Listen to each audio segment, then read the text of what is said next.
Okay, how's it going, class? Before I begin my speech, due to the pandemic, my guests will be hosting through Zoom.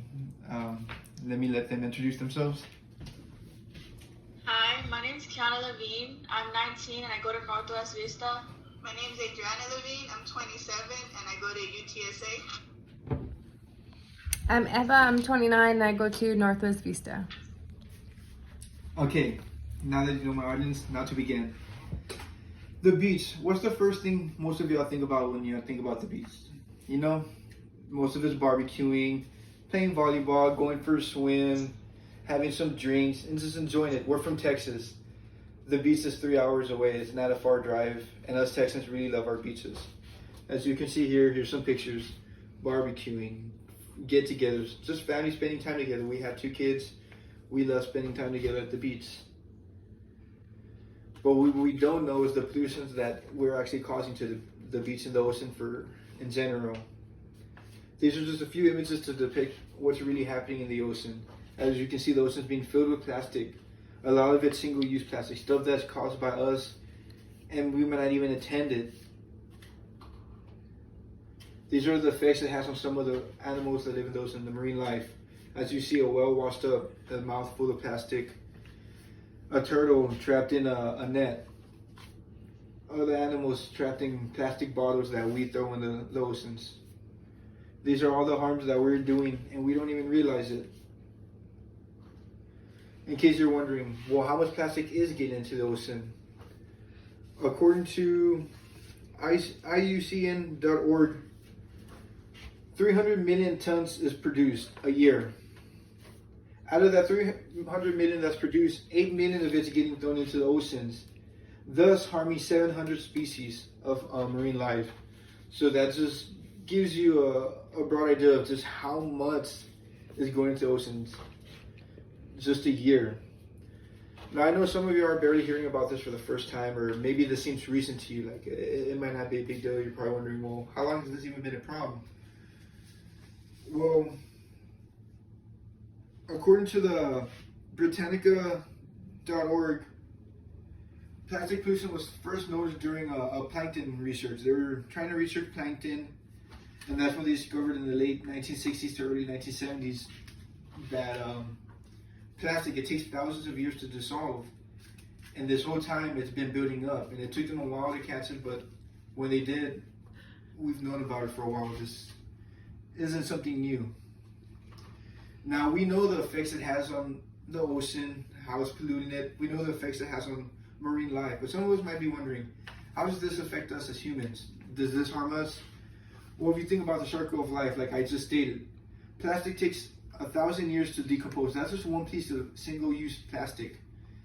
8 million is being dumped, 8 million tons of that is being dumped into oceans every single year. Thus, that's a lot of plastic. It's not dissolving. Animals start to eat these toxic pieces of plastic, thus contaminating the animals, making them toxic. And us as humans, what do we do at the end? We eat the animals. We eat fish, we eat crabs, and all this, thus affecting us and hurting us. So it's just a giant circle of life that you're starting to see. What might not seem like a big deal initially is also affecting us along with animal life. Now, recently, Trump has made comments that this is China's problem, that China is the main country for plastic pollution. Well, thanks to National Geographic, they recently done a study to show otherwise. In this study, this shows millions of metric tons, and this is plastic generated in 2016. The United States generated 42.0 of it, India 26.3, China 21.6, Brazil 10.7, Indonesia 9.1, and Russia 8.5.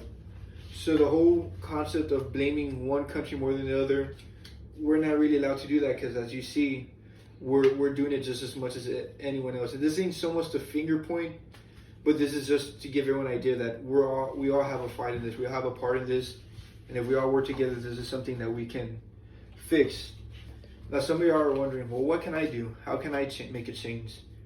What items should I avoid? The two main ones are single-use plastics and microbeads. Some of y'all might be wondering, what are microbeads? I have never heard about that. I mean, me personally, I had just heard about this recently. Well, microbeads are found in toothpaste, sunscreen, all kinds of makeup, body wash. Pretty much anything that you use as a face scrub or put on your face has microbeads. The problem with these things is, as you take a shower at night, they get thrown into the drain. There's a filter process before it gets thrown into the waters. And what's happening is these particles are too small that they're not getting caught by the filters, and they're ending up in the ocean. Thus, the animals are eating them and dying or becoming toxic, and we're eating them. So, in essence, it goes back to the circle of life. We're getting harmed by them. How can I stop it? There are 7 main ways to stop it, according to the OceanSociety.com. Reduce your use of single-use plastic. Next time we go to the beach, I'm going to take a 5-gallon jug and maybe some Yeti cup, stuff that we can keep on as single-use, and they don't go back into the ocean. So let's try avoiding single-use plastics. Avoid straws, plastic bags, plastic cups, soda bottles, things of that nature. Recycle properly. We all know what we have to do. There's certain bins for certain things. Let's make sure we do the right thing, because this will in fact help us and the animals. Participate in organizations to clean up beaches. Living in Texas, we have a lot of organizations that go down the beaches of Port AA, Corpus, and all that cleaning. Let's volunteer. Let's do our part. Support bans. There's a lot of people trying to ban the microbeads, things that contain them. Let's get involved with that. Avoid products containing microbeads. That goes to the number 4. Let's try getting away from that. Washing the toothbrush. I know me and my family will. Body wash, things of that nature. And most importantly, spread the word. Let's get this around. Let's let people know about this problem. I'm barely learning a lot about it, but by doing all these things together, let's make the ocean better. All right, thank you.